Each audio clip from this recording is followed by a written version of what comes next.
Le petit chaperon rouge.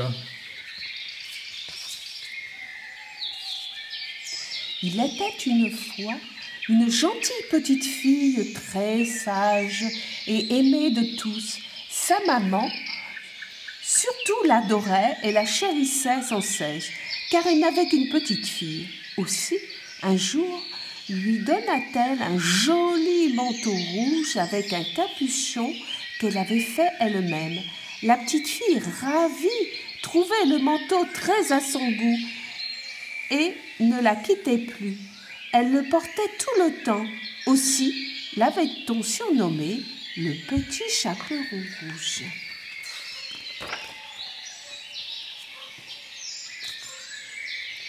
Un jour, sa maman lui demanda d'aller chez la grand-mère porter un gâteau. « Tu vas aller voir ta bonne grand-mère qui est malade et couchée. Tu lui porteras ce gâteau. Cela lui sera très agréable. Fais vite, ne musarde pas en chemin et fais attention au gâteau. » La petite fille mit son joli manteau rouge, dit au revoir à sa maman et sortit pour se rendre au logis de la grand-mère. Celle-ci habitait une petite maison pimpante dans une clairière au milieu des bois.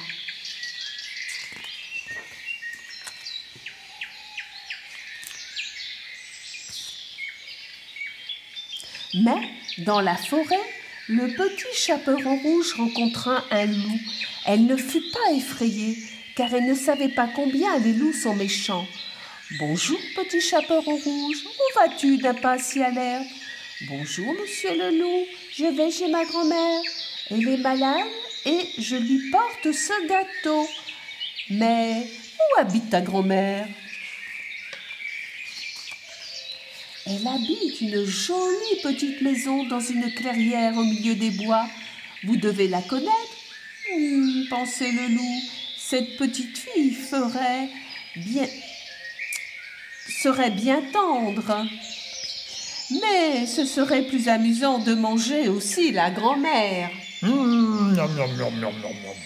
Petit chaperon rouge regarde ces belles fleurs odorantes tout au long du sentier.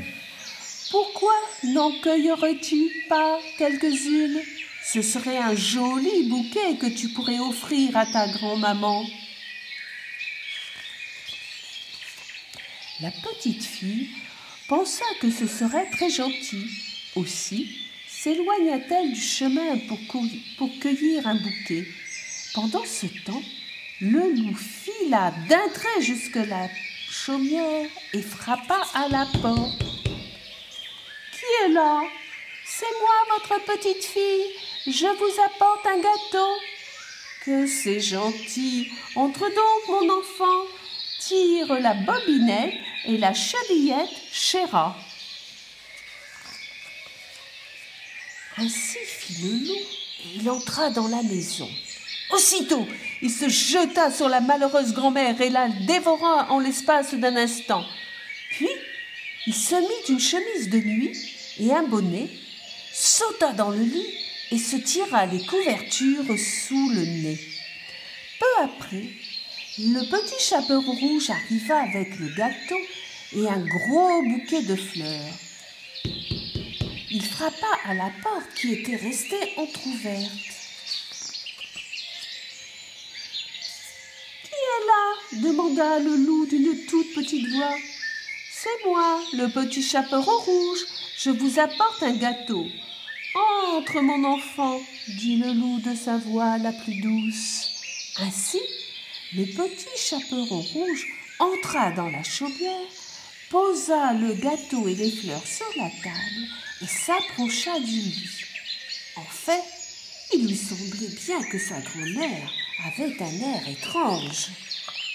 « Comment vous sentez-vous, grand-mère ? » ?»« Je me sens beaucoup mieux, merci. »« Grand-mère, comme vous avez de grands yeux, dit le petit chaperon rouge. »« C'est pour mieux te voir, mon enfant. »« Grand-mère, comme vous avez de grandes oreilles. »« C'est pour mieux t'entendre, mon enfant. »« Grand-mère, comme vous avez de grandes mains. » « C'est pour mieux te caresser, mon enfant. » Grand-mère, comme vous avez de grandes dents, c'est pour mieux te manger, mon enfant. » Et sur ces mots, le loup bondit hors du lit et essaya d'attraper le chaperon rouge.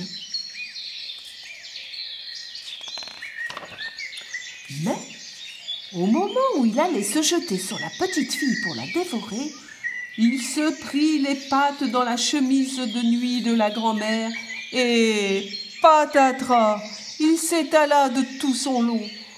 Pauvre loup, comme il était ridicule avec son bonnet enfoncé sur les yeux.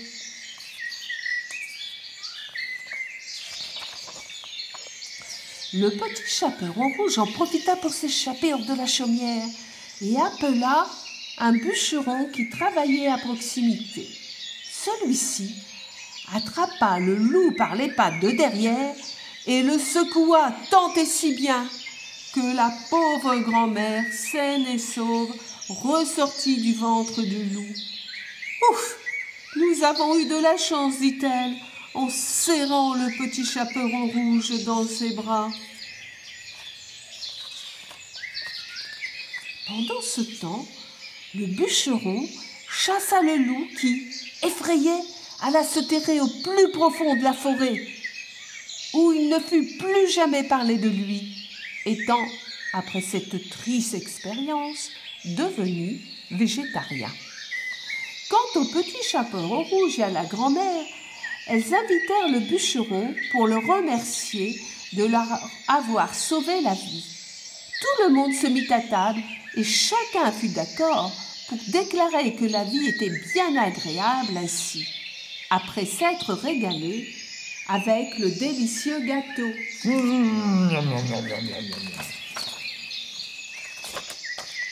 Voilà, l'histoire est terminée. Bonne nuit. Bonne nuit.